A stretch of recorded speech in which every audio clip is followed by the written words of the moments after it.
Buen día, mi nombre es María Fabiola Feijó y el día de hoy les estaremos hablando acerca de las cardiopatías congénitas del recién nacido. Las cardiopatías congénitas son malformaciones estructurales del corazón o de los grandes vasos. Estos se encuentran presentes desde el nacimiento y se van a originar durante el desarrollo embrionario. Pueden afectar tanto cavidades cardíacas, tabiques, válvulas o las conexiones con los grandes vasos.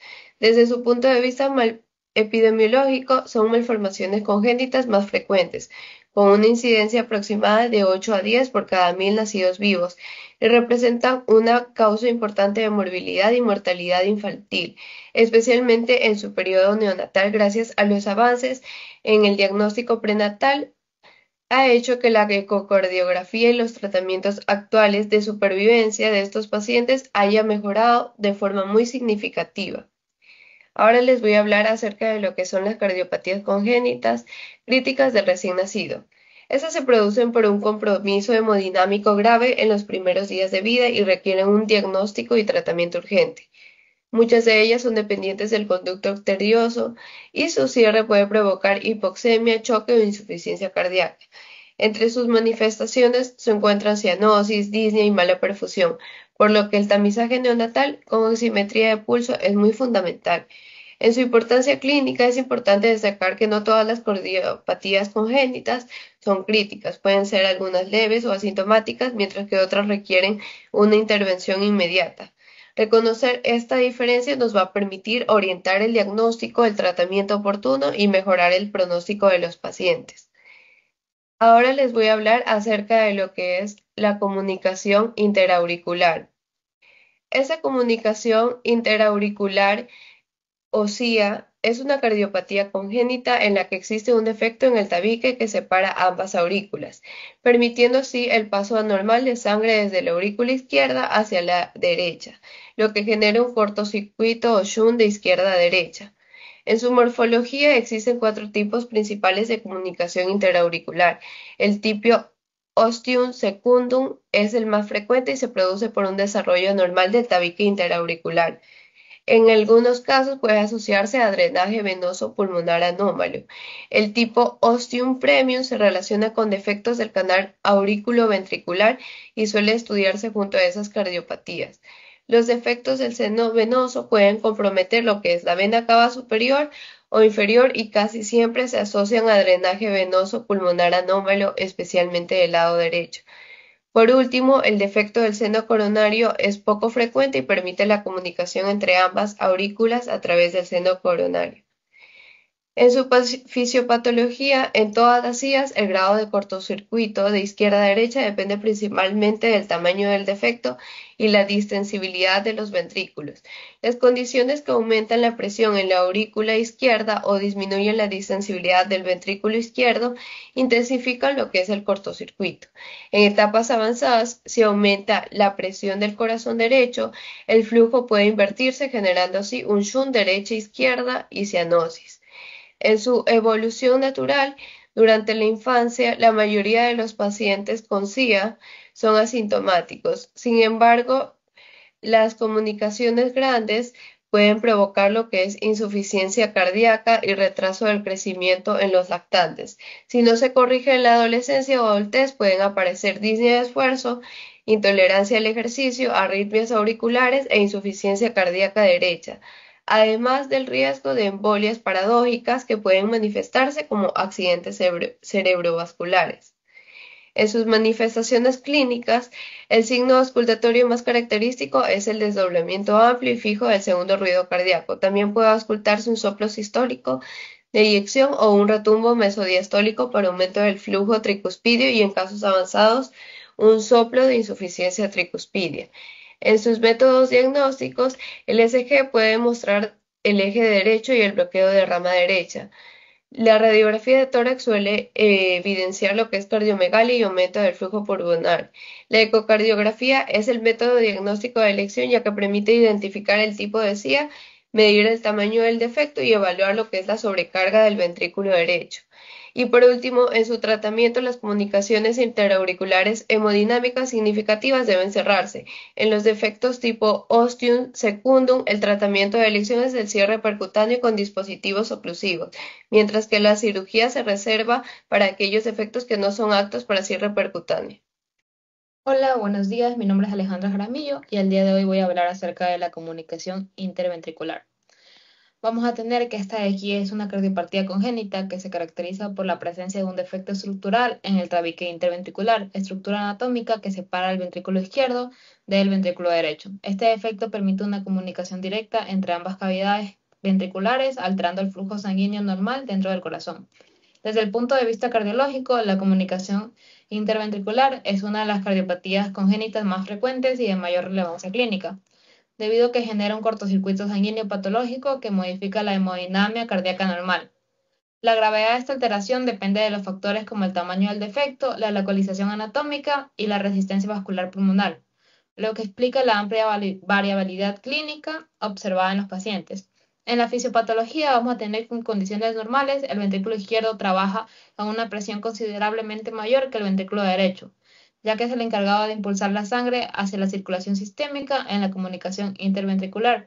Esta diferencia de presiones provoca que la sangre oxigenada pase desde el ventrículo izquierdo hacia el ventrículo derecho a través del defecto septal, fenómeno conocido como shunt izquierda-derecha. Este flujo normal incrementa de manera significativa el volumen sanguíneo que llega a la circulación pulmonar, produciendo un estado de hiperflujo pulmonar. Si el defecto es grande, el hiperflujo pulmonar se mantiene de forma crónica. Se produce un aumento progresivo de la resistencia vascular pulmonar. Vamos a tener la clasificación cardiológica. Desde el punto de vista anatómico cardiológico, la comunicación interventricular se clasifica según la localización del defecto en el tabique interventricular, ya que esta de aquí influye directamente en su evolución clínica y en el abordaje terapéutico. La comunicación interventricular perimembranosa es la forma más frecuente y se localiza en la porción membranosa del tabique interventricular próxima a las válvulas aórticas y tricúspide. Este tipo de defecto es clínicamente relevante porque puede asociarse a un prolapso de la válvula aórtica y al desarrollo de la insuficiencia aórtica progresiva. En la comunicación interventricular muscular se encuentra en la porción muscular del tabique interventricular y puede presentarse como un defecto único o múltiple. Desde el punto de vista cardiológico, estas comunicaciones interventriculares suelen tener una mejor evolución, ya que presentan una mayor probabilidad de cierre espontáneo durante los primeros años de vida, especialmente cuando son de pequeño tamaño. Y en la comunicación interventricular de entrada se localiza en la región inferior del tabique interventricular, cercano a las válvulas auriculoventriculares, y este tipo suele asociarse a defectos de los canales auriculoventricular. En la comunicación interventricular de salida, también conocida como supracristal, se sitúa en la porción superior del tabique interventricular, cerca de las válvulas semilunares. Este tipo de defectos se asocia con mayor riesgo al prolapso valvular aórtico y desarrollo de la insuficiencia aórtica. En las manifestaciones clínicas de comunicación interventricular dependen del tamaño del defecto. Vamos a tener que pueden tener un soplo holocístico intenso audible en el borde esternal izquierdo, la taquipnia y dificultad respiratoria, especialmente durante el esfuerzo o la alimentación.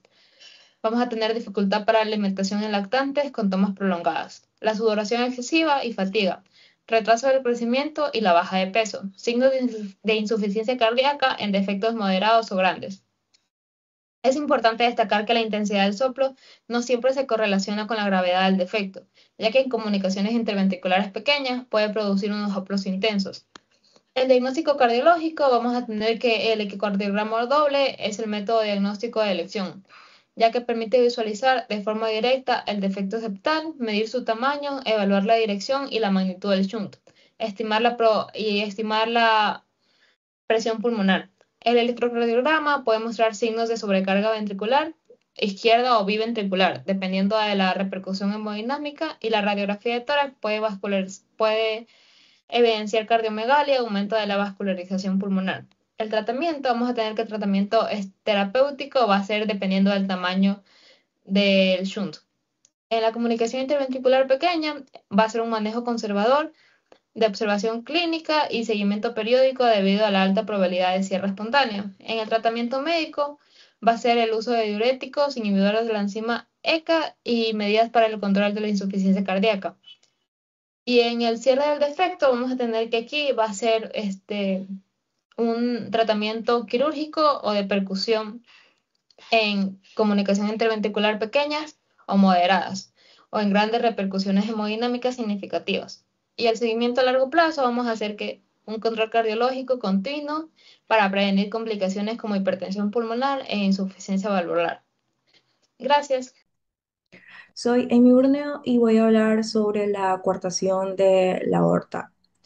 Esta acá es una lesión congénita obstructiva del tracto de salida del ventrículo izquierdo y se encuentra caracterizada por un estrechamiento localizado del callado aórtico, típicamente en la región yuxtaductal, es decir, cercana a la inserción del conducto arterioso o su ligamento residual.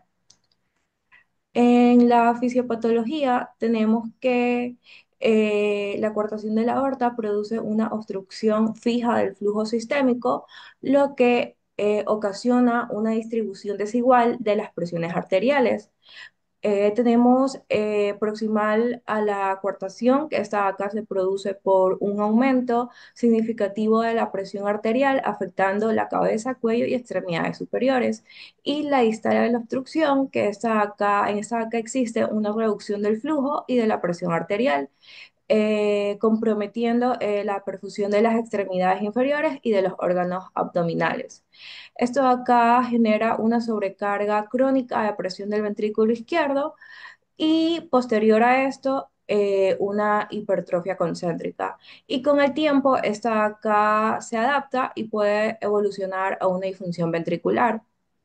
En los pacientes con presentación tardía, el organismo desarrolla una extensa circulación colateral, principalmente a través de las arterias intercostales, mamarias internas y escapulares. Tenemos que en el periodo neonatal, especialmente en la forma preductal, el fisiológico del conducto arterioso puede desencadenar una caída brusca del gasto cardíaco, lo que origina un choque cardiogénico, acidosis metabólica y falla multiorgánica. En las manifestaciones clínicas, esta acá se divide según las edades. Tenemos los recién nacidos y lactantes. En esta acá se presenta insuficiencia cardíaca congestiva, taquipnea y dificultad respiratoria, mala perfusión periférica, pulsos femorales débiles ausentes, palidez irritabilidad y choque circulatorio tras el cierre del conducto arterioso. En niños mayores y adolescentes tenemos la hipertensión arterial en extremidades superiores, cefalea recurrente, epistasis, fatiga o claudicación de extremidades inferiores durante el ejercicio, soplo sistólico audible en la región interescapular.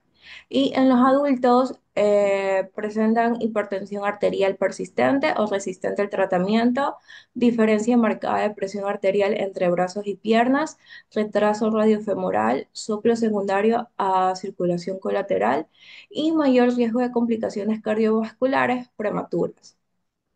En las variantes tenemos la coartación aórtica localizada, que esta acá es un estrechamiento focal en la pared posterolateral de la aorta, opuesto al conducto arterioso, y esta acá es la forma más frecuente. También la hipoplasia tubular del callado aórtico, que esta acá es un estrechamiento más extenso de un segmento del callado y está asociada a un mayor riesgo de hipertensión persistente a largo plazo.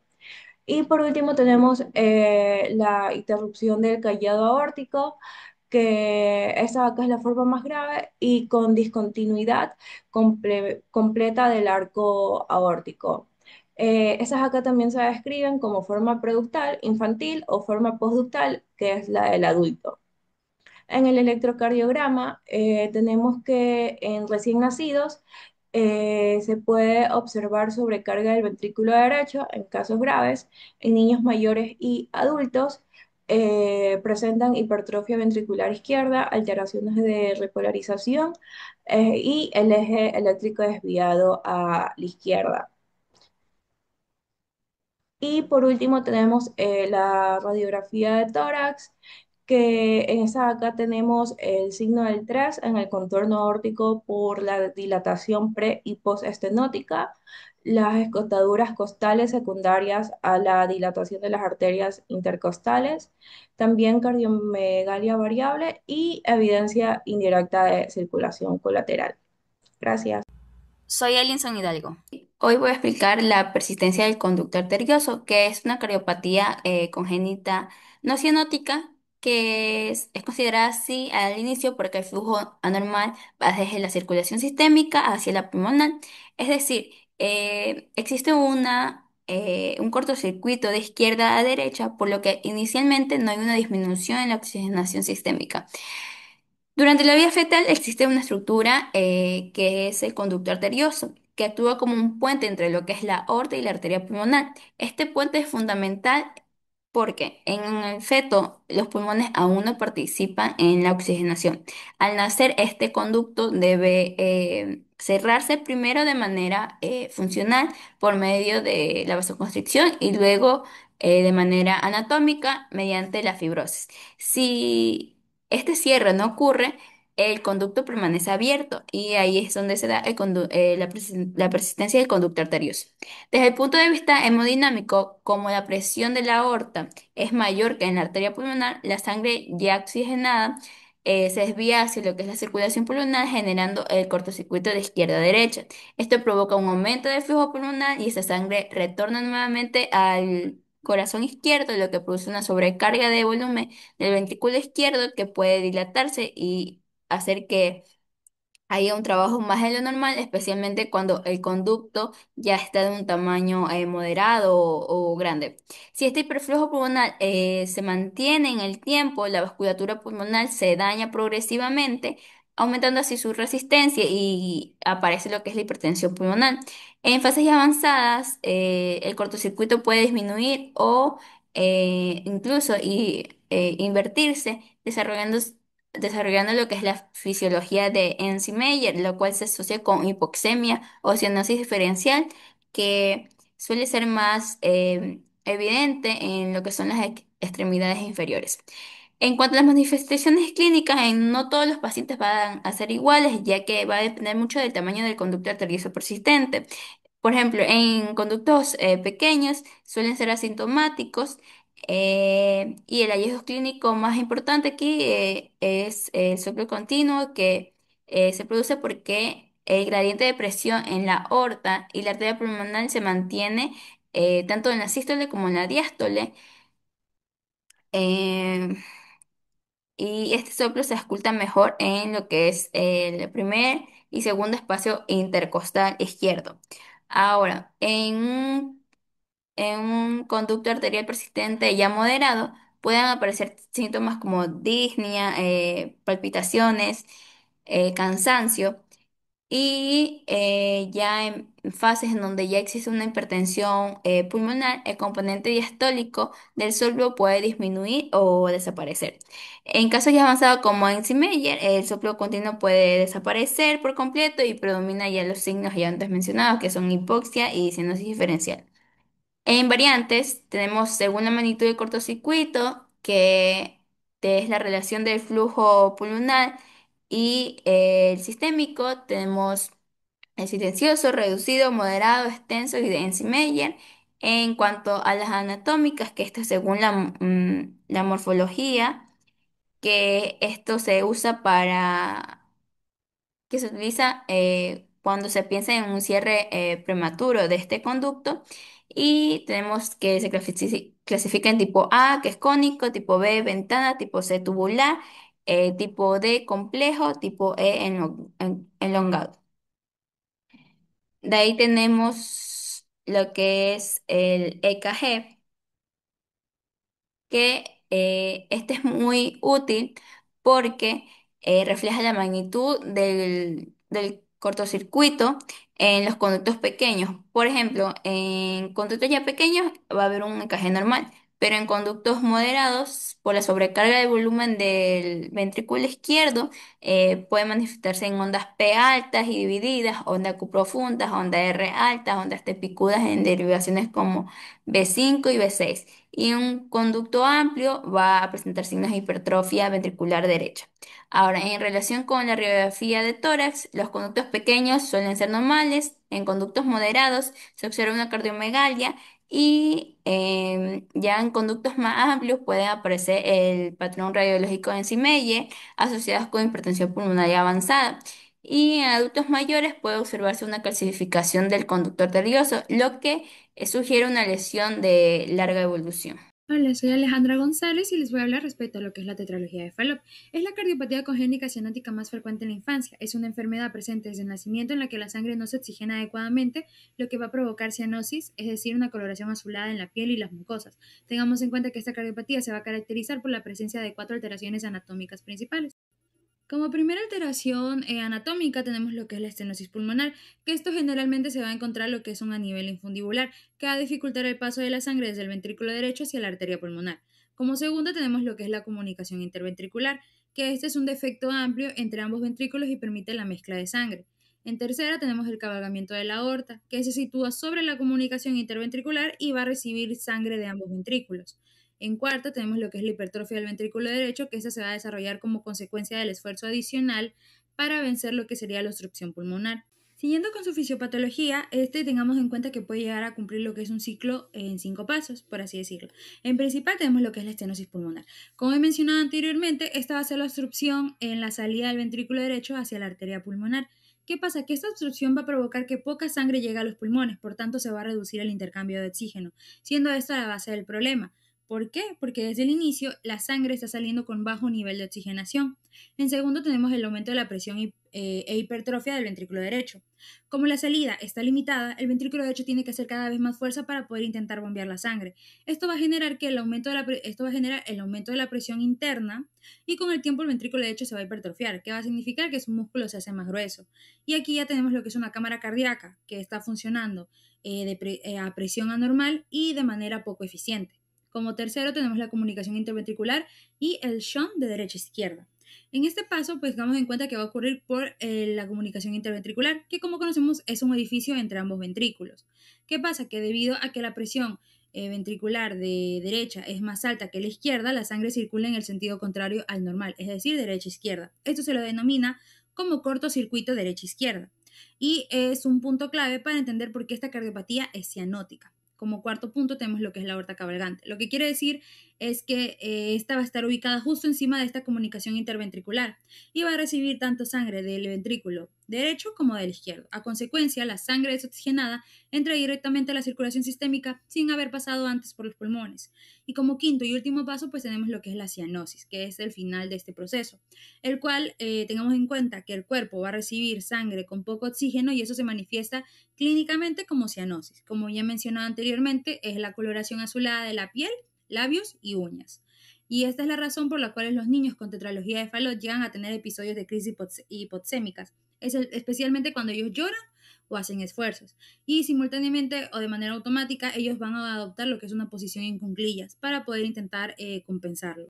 Bueno, siguiendo con el cuadro clínico, un poquito hablando clínicamente, tengamos en cuenta que algunos niños no nacen con una cianosis evidente, pero esta con el paso de los días o meses de vida se vuelve progresiva y el signo más característico respecto a las crisis hipoxémicas que aparecen son con el llanto o con el esfuerzo, como he mencionado anteriormente. Una de las principales manifestaciones clínicas que tenemos que tener en cuenta para lo que es la tetralogía de Fallot va siendo, como he mencionado anteriormente, la cianosis progresiva, tanto en piel, labios y uñas, la crisis de cianosis, tanto con la irritabilidad, el llanto o el esfuerzo, los soplos sistólicos, las acropaquías, que son los famosos dedos en palillo de tambor, la policitemia secundaria y el retraso en el crecimiento. Tengamos en cuenta que en la tetralogía del Fallot van a existir variantes, principalmente asociadas a la atresia pulmonar.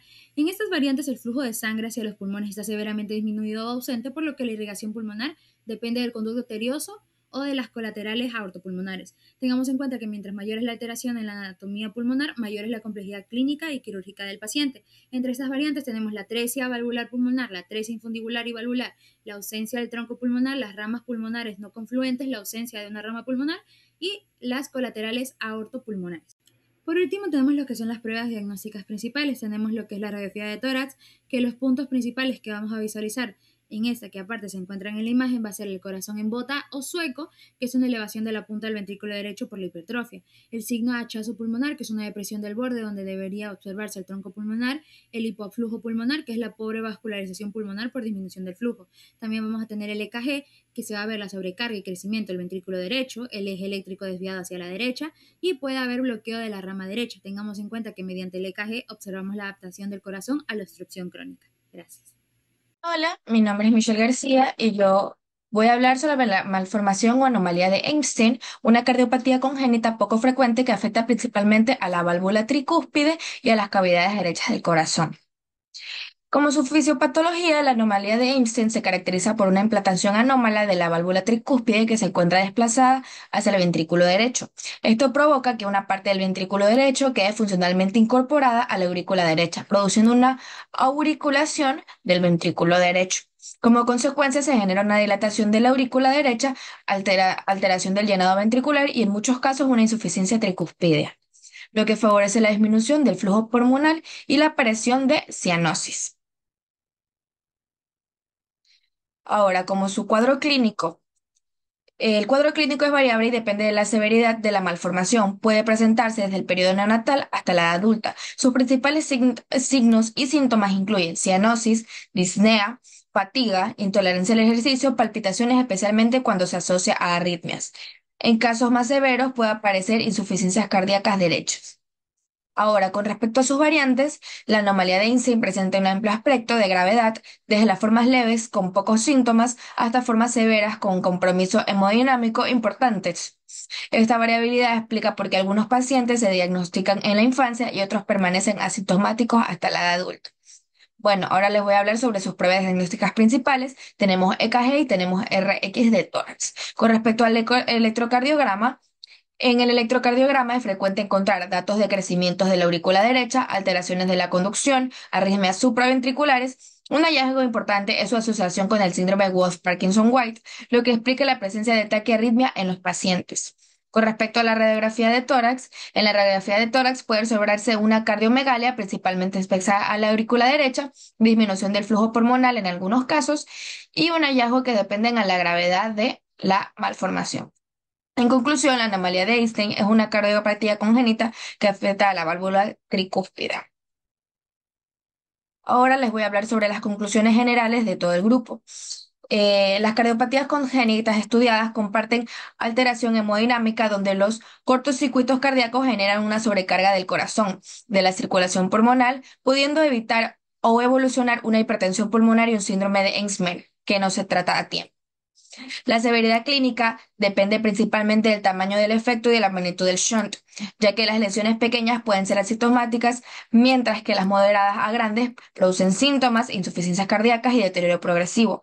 El diagnóstico temprano, especialmente mediante un electrocardiograma de Doppler, es fundamental porque permite evaluar la anatomía, la repercusión hemodinámica y orientar un manejo oportuno, evitando complicaciones irreversibles. Por último, el reconocimiento de las características clave de la patología es esencial en la práctica clínica, como la clasificación morfológica del conducto arterioso o la asociación de la anomalía de Einstein con el síndrome de Wolff-Parkinson-White, lo que dificulta su identificación y abordaje adecuado.